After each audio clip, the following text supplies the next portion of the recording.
Welcome into It's Just the Show. I'm your host, Jay Stone, and with me, as always, is Corey Champney. Hey. And this podcast is brought to you by Habersham Broadcasting Company. And today's episode is brought to you by Cat Tree Service from beautiful Cleveland, Georgia. Owned and operated by Kenneth Taylor. For all your Northeast Georgia tree removal needs, no job too big, no job too small. Give them a call at 706-224-6169. Thank you, Cat Tree Service, to sponsoring today's episode. And today's episode is centered around the remembrance of September 11th, 2001. Oh, man. We're going to do some the day of, some sports, some pop culture, some things that happened in that time. Corey has been under a mound of research. We apologize for the delayed release of the episode. But, Corey, you want to take us away on what some of the most memorable things from September 11th? Every generation has a couple events that happen in their lifetime. Like, my dad will tell me about the Kennedy assassination because he was like 4 or 5 years old when that happened. Mm-hmm. And then, Vietnam was big when they were kids growing up. My grandparents had to live through World War II and, things like that. Our generation will always be defined by September 11th. And, you could throw the COVID in there, but that's really for the generation behind us. That's their big event. Ours was the first real tragedy to ever strike the U.S. soil since the War of 1812, when the original White House burned down. This was a horrible, horrible event. Over 5,000 people lost their lives.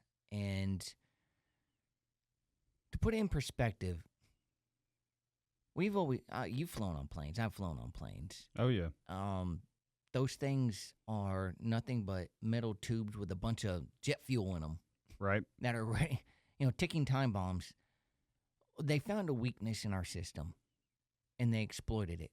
And now every time you have to go to the airport and you have to take off your shoes and your belt and your hat and empty out your pockets and your keys and your wallet, you only can have little tubes of toothpaste, You have to separate all your stuff. It's annoying, but September 11th is really the reason for all of that.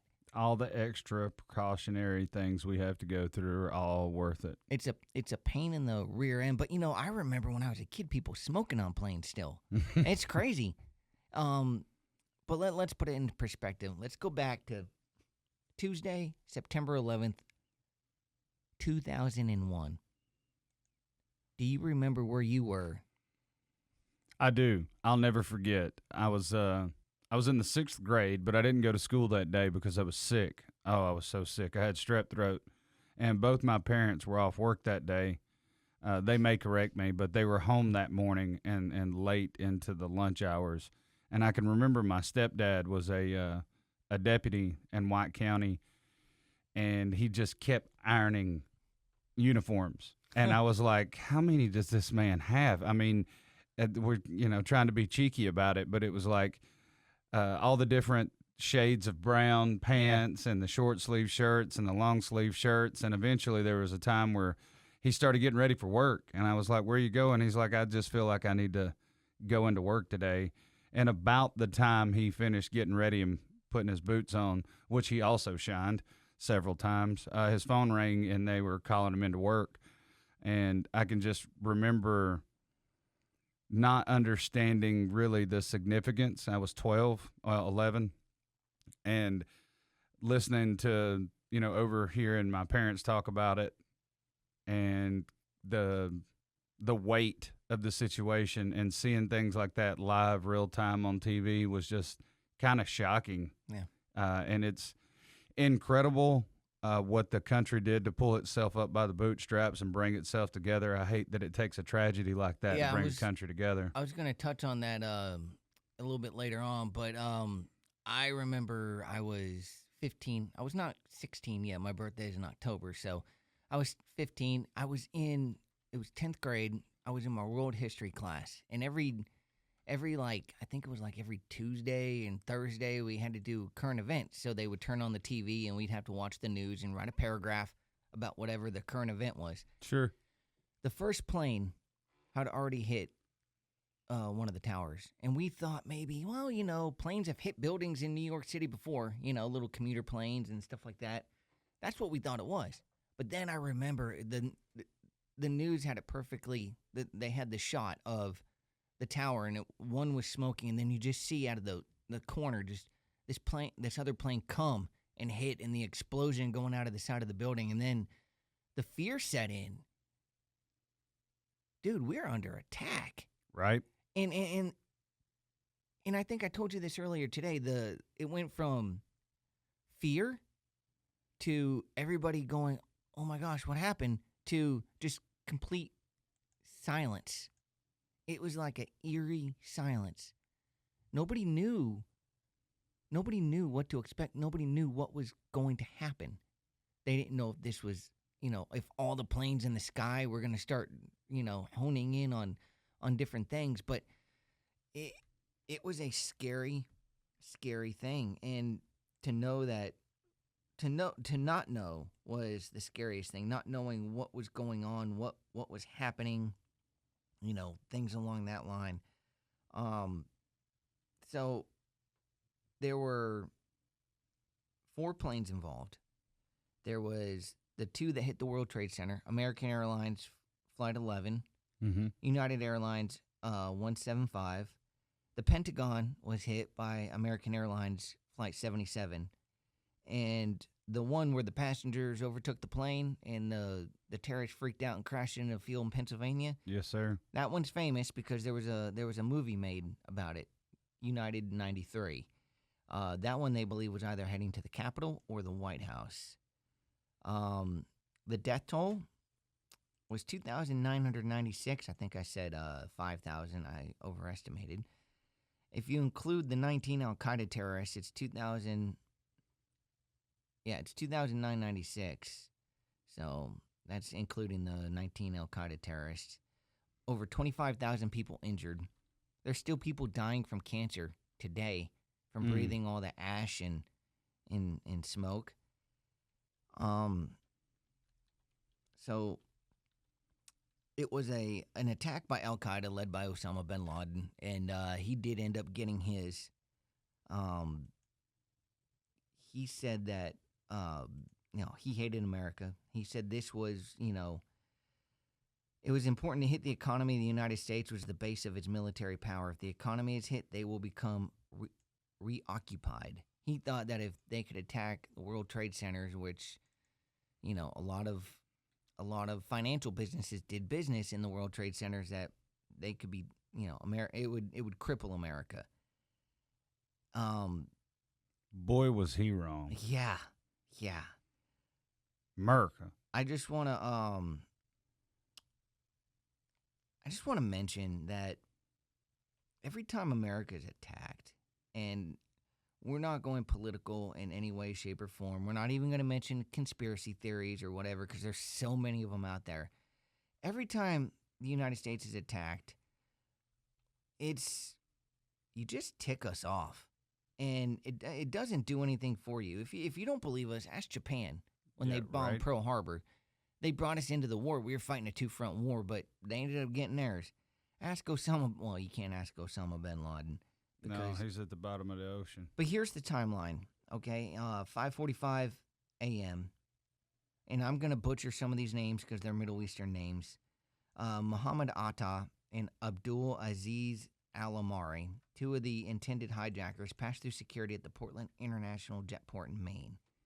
They board a commuter flight to Boston Logan International Airport. They then board American Airlines Flight 11. Flight 11 at 7:59 takes off from Boston, headed for Los Angeles, California. They chose planes that were going across the country because they were loaded with fuel. It was there are 76 passengers, 11 crew members, and 5 hijackers on board. At 8:15 a.m., United Airlines Flight 175 takes off from Boston, also headed for Los Angeles. There are 51 passengers, 9 crew, and 5 hijackers on board. At 8:19 a.m., a flight attendant on Flight 11, Betty Ann Ong, alerts ground personnel that a hijacking is underway and that the cockpit is unreachable. The reason why the doors are locked to this day on cockpits is because of September 11th. Yep. And you got to think, too, they did this all with box cutters. Right. At 8:24 a.m., Muhammad Atta, hijacker on Flight 11, unintentionally alerts air traffic controllers in Boston of the attack. He meant to press the button that allowed him to talk to the passengers on the flight, and he accidentally hit the button to talk to the Air traffic air control. traffic control. And they were like, what? What was that? Is that what we thought it was? At 8:37 a.m., after hearing the broadcast from Atta on Flight 11, Boston Air Traffic Control alerts the United States Air Force Northeast Defense Sector, who then mobilizes the Air National Guard to follow the plane. At 8:42 a.m., United Flight 93 takes off from Newark, New Jersey, after a delay due to routine air traffic. It was headed for San Francisco, California. Again, another cross-country flight. There are 33 passengers, 7 crew members, and 4 hijackers on board. At 8:46 a.m., Flight 11 crashes into the World Trade Center's North Tower. All passengers aboard are instantly killed, and employees of the World Trade Center are trapped above the 91st floor. That's high up. Yes, sir. And I remember hearing interviews from personnel on the ground and firefighters where they would be in the atrium of the North Tower, and they'd just hear boom, boom. And it was just people jumping Goodness out gracious. of the windows. Instead of, they made a choice of either jump or burn up. Right. And they made the choice to jump from above 91 stories. At 9:03 a.m., Flight 175 crashes into the South Tower. All passengers aboard are killed instantly, and so are an unknown number of people in the tower. At 9:05 a.m., this is when George W. Bush is informed. He's reading with school children in Florida. They inform him, and the look on his face is just, I don't want to say disbelief, but maybe stoic. Just kind of a flat look on his face like, this happened. On 9:28 a.m., hijackers attack on Flight 93. 9:37 a.m., Flight 77 crashes into the Pentagon. All passengers aboard are instantly killed, and so are 125 civilian and military personnel in the building. At 9:45 a.m., U.S. airspace is shut down under Operation Yellow Ribbon. All civilian aircraft are ordered to land at the nearest airport. They weren't taking any chances. Nope. 9:55 a.m., Air Force One with President George W. Bush aboard takes off from Florida.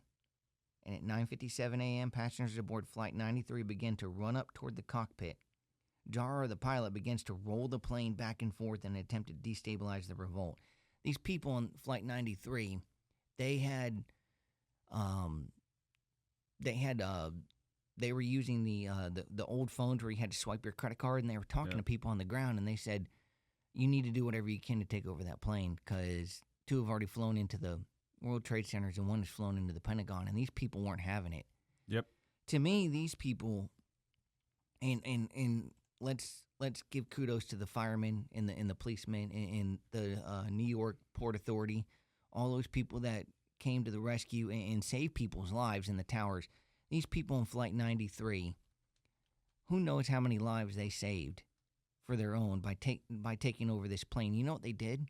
They took the drink cart, that big heavy thing that hits you in the elbow when it comes by. They took that thing and used it as a battering ram, and they were banging into the cockpit trying to take it over. And then rest in peace to Todd Beamer, a hero that day, who is notably remembered for calling his family and letting them know what was going on, and that he was going to be one to try to take over the cockpit and save some lives, save quite a bit of lives. Let's roll. Is that roll? Let's roll. Todd Morgan Beamer, 32 years old, was a passenger on United Airlines Flight 93. And he's one of the great Americans that fought back.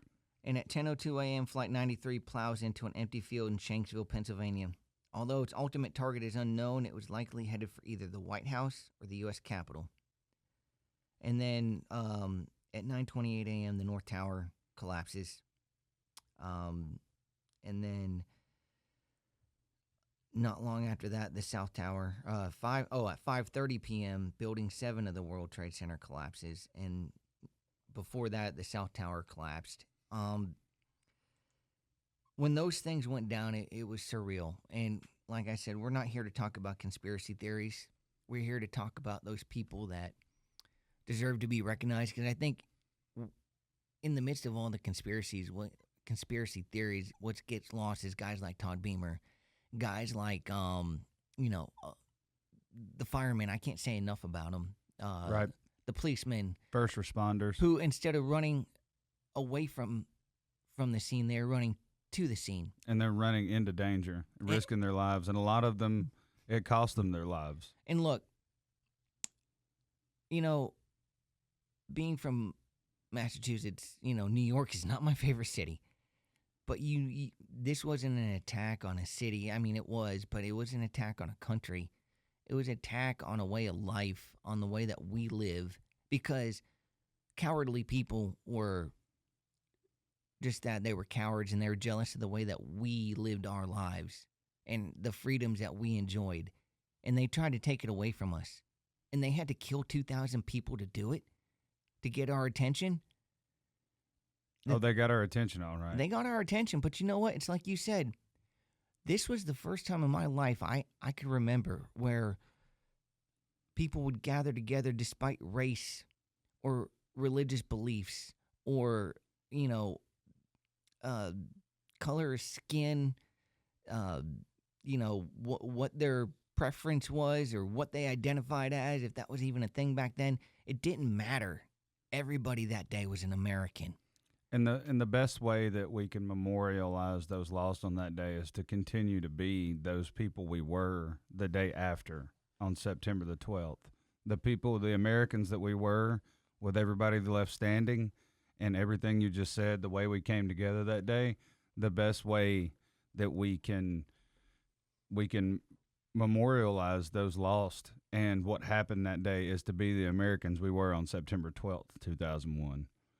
And September 13th, 2001. There's a lot of folks who just wish this didn't happen, and there's a lot of conspiracy surrounding it now, and the internet's exponentially grows more and more every day. However, no matter whose fault it was or however you want to say it happened or whoever you want to say did it, those people still died, and those families still lost their loved ones. So we as Americans need to come together again and find that peace amongst ourselves. We don't need a foreign enemy to do that. No, and it's sad that our country has fallen back, 23 years later? 23 years later. 23 years later, our country has fallen to worse than what it was. And I think a lot of it is these younger kids growing up now that they were too young to remember the impact. Mm-hmm. So most of them weren't born of this, and this country shut down for a couple of days, and then there had to be something to take people's mind off of this. And on September 13th, 2001, WWE, WWF at the time, held the first mass gathering of people for an event, WWE SmackDown, that took place, and I went back and watched this show recently, and it is one of the greatest events ever held. I believe that everybody came out at the beginning of the show, and you see the "I Love New York" signs, and all the wrestlers came out, and they had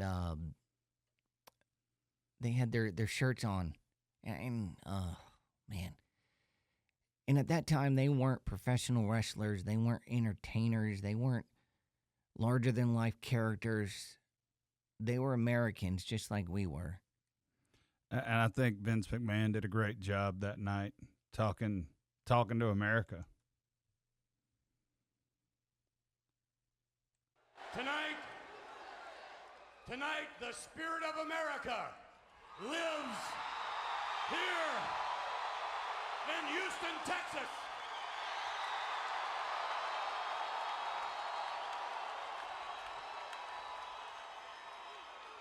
On behalf of everyone here in the arena and a worldwide television audience, we would like to extend our condolences to the victims and the families and friends of the victims of the terrorist acts that occurred on Tuesday in New York City and Washington, D.C. Our nation's leaders have encouraged us to return to living our lives the way we normally do. Our nation's leaders have encouraged us to continue to live our lives the American way. They've encouraged us to practice and exercise our constitutional rights. And as such, tonight I believe this is the first public assembly of its size since the tragedy of Tuesday.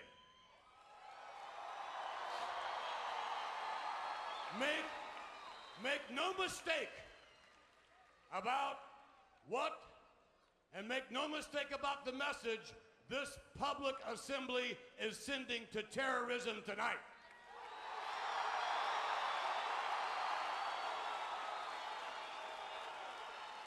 And that message, quite simply, is that we will not live our lives in fear.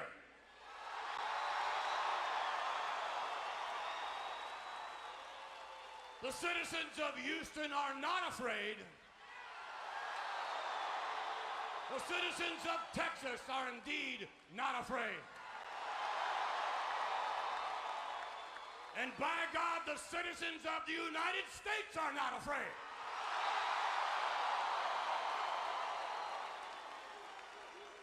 For we are a proud people, proud of who we are, proud of our nation, and damn proud to be Americans.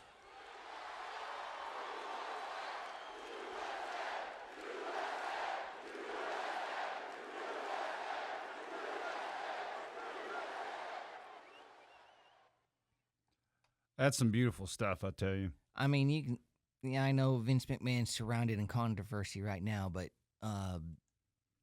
man, was he tugging at the heartstrings of America right there? Man, I tell you what, I could have ran through a brick wall. I would have that too. night. I mean, I remember watching this live because there was nothing else on TV except the towers and, I mean, everything that was in syndication. It was all 9/11.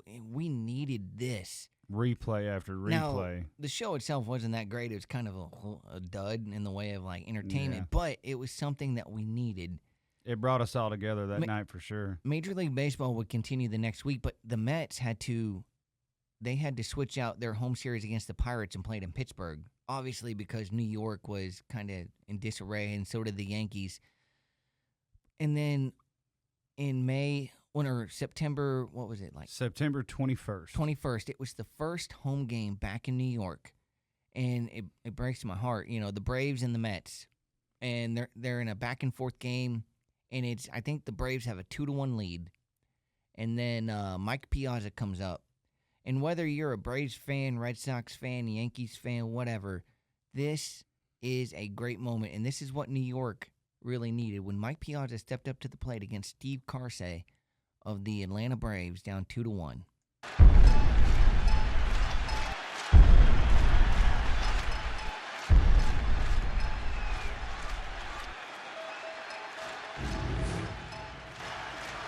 Lopez wants it away. And it's hit deep to left center. Andrew Jones on the run. This one has a chance. Home run! Mike Piazza, and the Mets lead 3-2. People obviously found it a way to find some sort of joy or happiness or inspiration, but for me, again, I try to keep it in perspective. This place exploded. It's been waiting to explode all night. Well, Mike Piazza. Another great moment for America and Major League Sports. You know, diehard Braves fans over here. But nothing like being brought together, and not even opposing teams or rivalries mean more than being a good American and, embracing your fellow American. going back and watching that, it brought a tear to my eye to see all the fans jump up when he's rounding first, and you just see him going crazy, waving those little American flags. And it's that night, it was more than just two rivals playing each other. It was about America and New York, man. They needed that. Oh, absolutely. They needed that. But you want to hear something else? You know what team went on to win the Super Bowl that year? Who's that? The New England Patriots. Oh, I had no idea that was coming. A team, but what it symbolizes is the Patriots, a team that was named after the Patriots that fought during the Revolution. You know, a stamp of America. I mean, it started the dynasty, but that's not really what it was about. And they mentioned it in the Super Bowl when a team named the Patriots wins a Super Bowl, and it was just like these things were writing themselves, you know. The Yankees went to the World Series that year. They lost to the Diamondbacks, but they went to the World Series, and it was the World Series was pushed out to November because of some of these games that were canceled because of 9/11. And they had to push it back, and that's when Derek Jeter became Mr. November with his heroics in game 6 in that World Series. Yes. I will. Have you heard like some of the people that were supposed to be on those planes? No, I haven't. So Mark Wahlberg was one of the ones that was supposed to be on one of the planes, but he at the last minute. Let me see if I can find it on here. At the last minute, he decided to not board the plane, and I want to. And I don't know what his reason was, but I know that there were a couple of famous people. There was a guy named David Attell, who was a producer for shows like Friends, and he was on one of the planes. Oh, wow. He unfortunately lost his life. There were some other like executives, because these planes were going to Los Angeles, so there were some people that had Hollywood connections. And, you know, not saying that they're better than anybody else, but it affected Hollywood in more ways that we could think. I mean, for instance, the NFL took an entire week off. The games from the 16th and the 17th of September were rescheduled for mid-January. And the first game back was the Jets and the Patriots. Okay, and the President of the United States was there. So Seth MacFarlane, the creator of Family Guy, he was supposed to be on flight 11 that went into the Trade Center, but missed it due to a hangover. Hangover saved his life. Mercy sakes, I'd have probably never quit drinking if that was the case. Mark Wahlberg, the actor, was scheduled to also be on Flight 11, but canceled his ticket the day before. Michael Jackson, the singer, was scheduled to be at a meeting in the World Trade Center, but missed it due to oversleeping. Wow. And Rob Lowe, the actor Rob Lowe, was also close to being on a 9/11 flight as he was unknowingly on board a test run by the terrorists in the days before the attack. Lowe often flew Flight 11 from Washington, D.C. to Los Angeles after filming The West Wing. That's crazy. Isn't that crazy? Yes. We would have never had Family Guy if a hangover because of bad choices he made the night before actually saved his life. That's crazy to think that and Michael Jackson was supposed to be in a meeting, but he overslept. That's crazy to think, too. He could have been in, one of those buildings. That's insane. I mean, it would have been so much worse. I mean, it was bad for Al-Qaeda after that, but it would have been so much worse if they would have killed the American pop icon.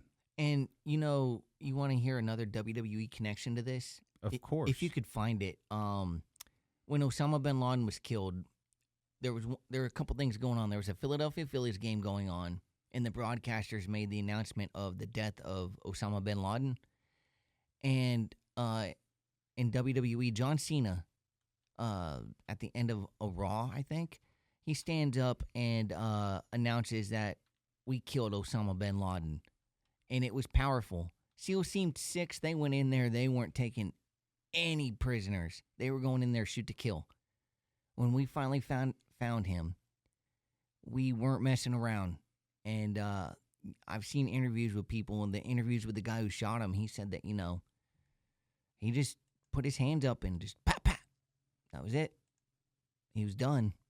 I think they got Osama bin Laden and some of his sons, but And then that John Cena clip that Corey's talking about, here it is. That we have caught and compromised to a permanent end Osama bin Laden.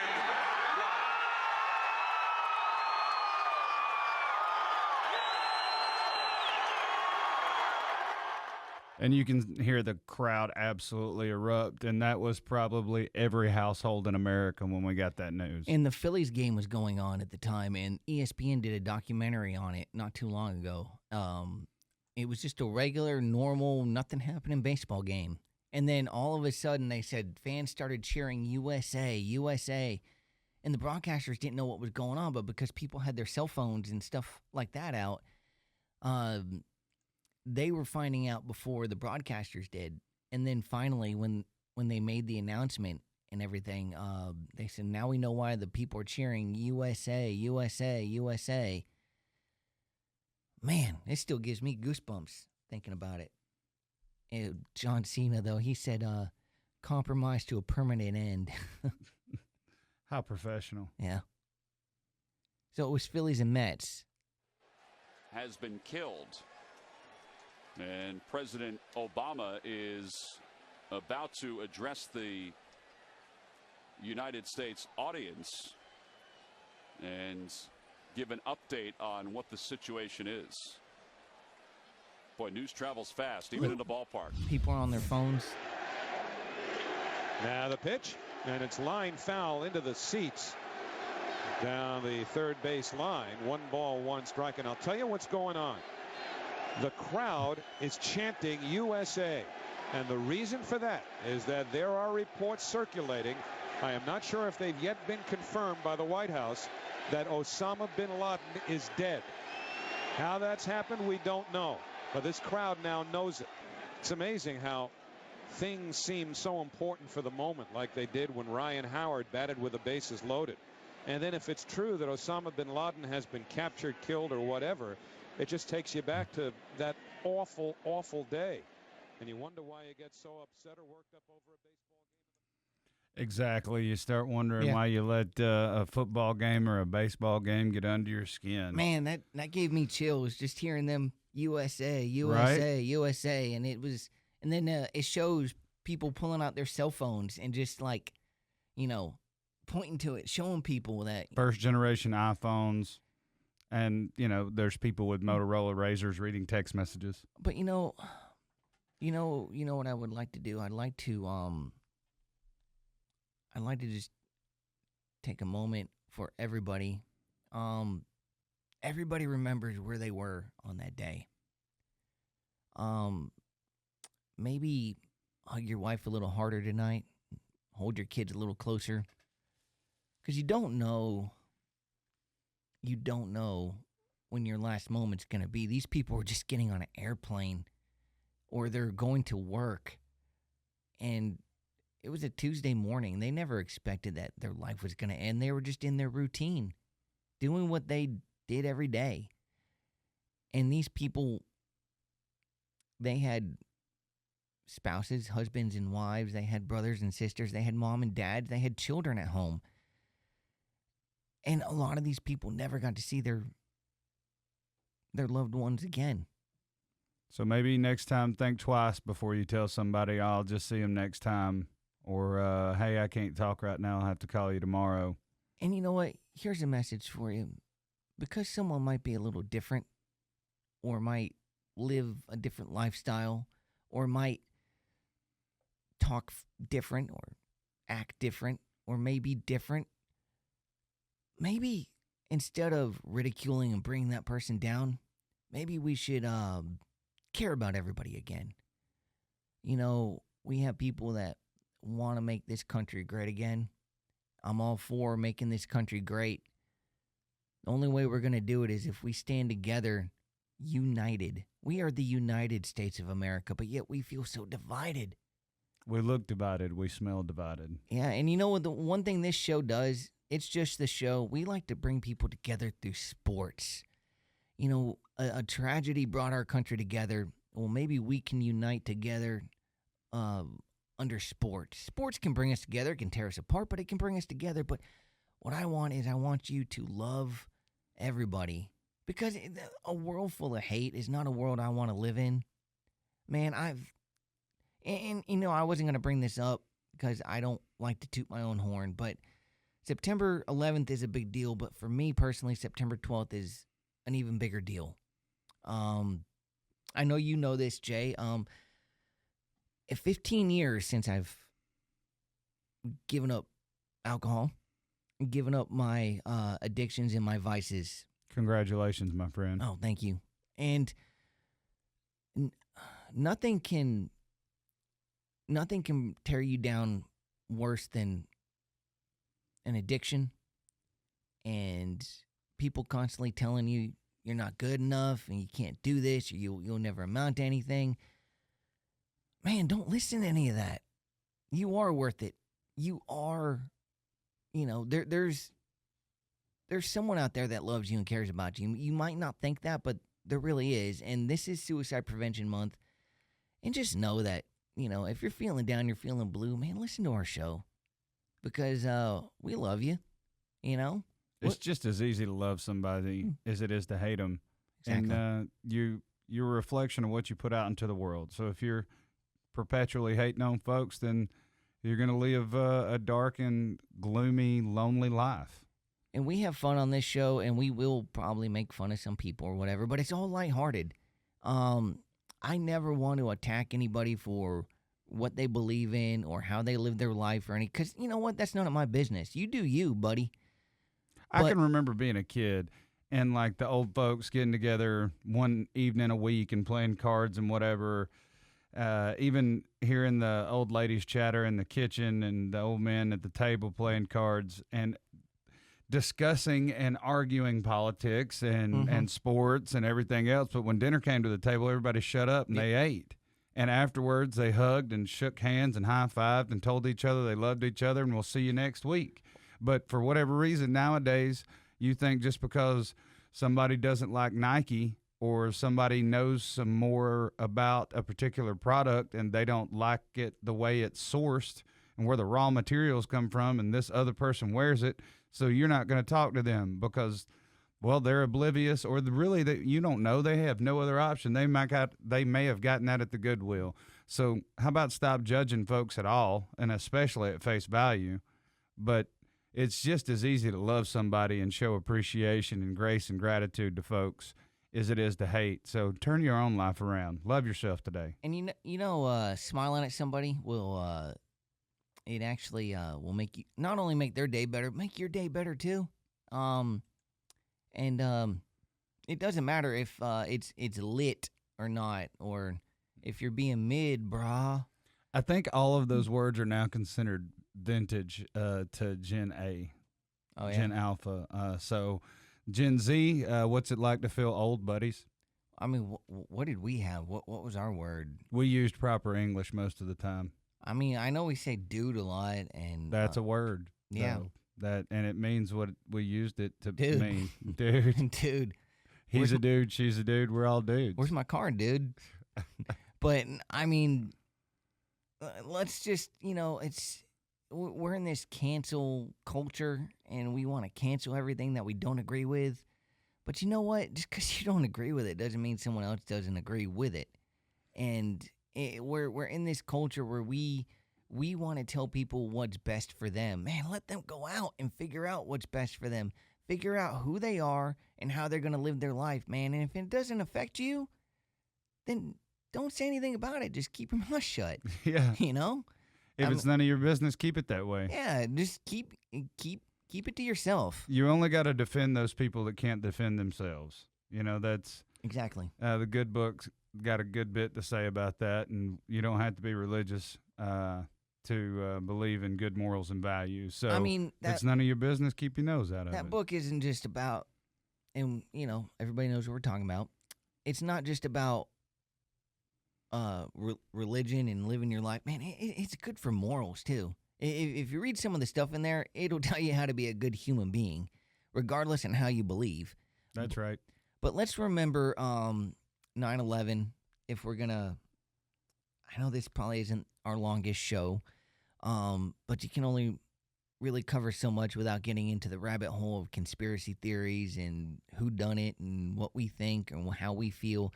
The only thing I felt in 9/11 was I felt mad, I felt angry, and I felt bad for those people that not only passed away and died in those towers on those airplanes. I felt bad for those people that were completely innocent, but they were from a Muslim background or had Muslim heritage or Middle Eastern heritage, because those people were ridiculed, shot at, spit at, had rocks thrown at them. I mean, we were horrible. And they were told that the benefits they were going to gain from doing these things to us were going to far more benefit them in the afterlife than anything they could do in this life. So just as much as you believe that your dad is Superman, they believe that they were going to get those things in the afterlife. So you have to understand that every human being has a different set of life experiences, and that molds their beliefs, which is going to cater their actions, and that's what results you're going to get. You want to know what it's like to live in a generation that teaches somebody or to live in a country where it teaches somebody to hate somebody? You end up creating a horrible event like this because they are taught at a young age to hate Americans, to hate our way of life, to hate the freedoms that we have, so much so that they turned it into a religious belief. And they took their religious beliefs, mixed it in with their cultural beliefs about hating the West, which is what we are. We're the West. Hated the West so much that they had to try to cripple us as a country. But what they didn't know, what they didn't realize was they actually united us. Yep. And, we had soldiers that went over to the Middle East and lost their lives as well that stemmed from this. We captured Saddam Hussein stemming from this. And he ended up being tried and found guilty and ended up, I think he was hung. Or firing squad. Either way, he was caught, tried, convicted, and executed. And then Osama bin Laden was executed by SEAL Team 6. And what we need to just realize is that, man, hate it's a 4-letter word that we just need to eliminate from our vocabulary and eliminate from our lives, man. Let's just love one another. And 25 years of 9/11's around the corner. And, like I said, every generation has an event that kind of shapes them and molds them. And this, for, what are we, Gen Z? This is ours. We don't want to own it, but we kind of have to, because this is the event that happened in our lifetime. We're millennials. Oh, yeah. You and I are. Oh, yeah, we're millennials. So, either way. The preteens are Gen Alpha. Yeah. And the kids a little younger than us are. You mean Gen Beta? No. Oh. But I digress on this. I do want to, as always, since we bring it up as Suicide Prevention Month, provide a resource. You can call 988. 3-digit number, easy to remember. You can Google it. It's the first thing that pops up. Help is available. Reach out to somebody, contact a loved one, express your feelings, and if that's not available to you, you can call a hotline. You can find somebody to talk to. And I suggest to all of you, if you've ever had these thoughts before it gets that far, find your people. If you enjoy sports, find your podcast. Go to games, save your money. Go to sporting events, find the cheap tickets, go to SeatGeeks. There's all types of apps that you can find cheaper prices like Game Time right before doors open. If you're into comic books and cartoons and anime, Go to Dragon Con. It's in Atlanta. Save your money up. Go find your people. Go find the people that will accept you for you. You only feel the way you do because you're where you're at, and there's nobody around you like you. There's others out there in the world like you. Go find your people. Find your happiness. Get away from the haters, because the haters ain't straightening themselves out. So go find your people. And, man, life is hard, and we all have our peaks and valleys. But I guarantee you that if you do harm yourself in any way, someone will miss you. Someone out there does care about you. And I know sometimes our mind can mess with us to the point to where we think no one cares or loves us. That's not true, man. There's always somebody out there that loves and cares about you. And just know that life is hard. And there's going to be good times and there's going to be bad. But you can't just not find your people, not find your center, and find the people that care about you the most, because they're out there. They're out there. And, man, nothing is worth doing that, because it's not just affecting you. It's affecting all those people that you leave behind, man. So those 3 little numbers, if you need to talk to somebody on that other line, they will talk to you, and they will talk to you at all hours of the night for as long as it takes. That's right. Just know that someone out there loves you, and we at It's Just the Show, we love you too. And I think, is there anything else you want to put a bow on with this show? I do want to say just the last few things that I often forget to say. Please, like Corey said, reach out to us if you need somebody to talk to. You can find us on Facebook, Instagram, and TikTok. And you can find us under It's Just the Show. We don't put our brand out there in any other way. We only abbreviate the title on our episodes, on our podcast titles. Otherwise, we spill out It's Just the Show. Show us some support. We would love to show you support. If you would like to sponsor our show, reach out to us on any of those Facebook platforms or via email at its.just.the.show@gmail.com. And thank you to all our listeners. Thank you. We appreciate you guys tuning in.